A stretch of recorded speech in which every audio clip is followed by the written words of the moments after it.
Welcome to week 18 of 52 circles, and our prompt this week is splodge. So I'm starting with my calico base layer, and I also have a circle cut out of a polyester voile using a plastic protective sheet on my workbench, and I'm using some acrylic inks.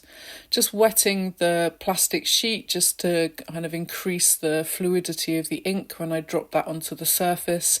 And then I'm just going to put the smallest amount of ink onto my plastic, which will act as a printing plate. You can add more than one colour. And I'm just going to use a brush just to kind of move those around a bit and create a kind of slightly bigger shape.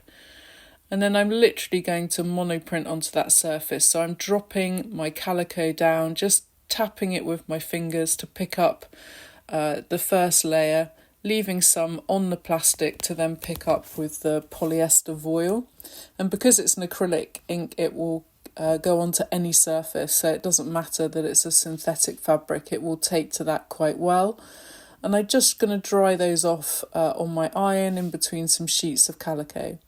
So you can see now I've got this lovely translucent effect where I can still see the splodge from the calico underneath, so I can start to kind of think about the arrangement and just layer those up to create an interesting effect. And then I'm going to embellish it with stitch, and obviously here it's a question of personal choice really.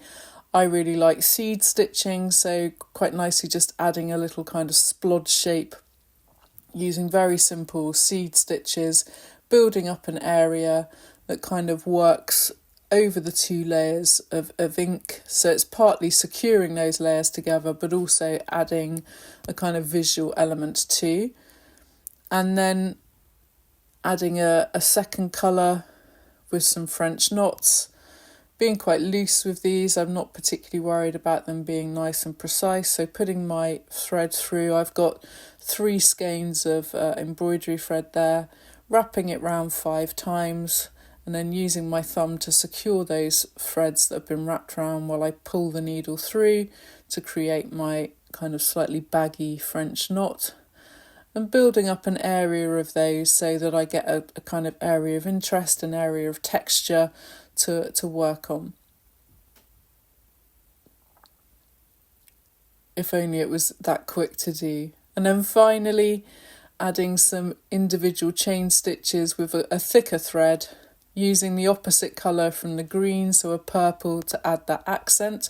And here's my finished sample, and I'm looking forward to seeing yours. Have a great week.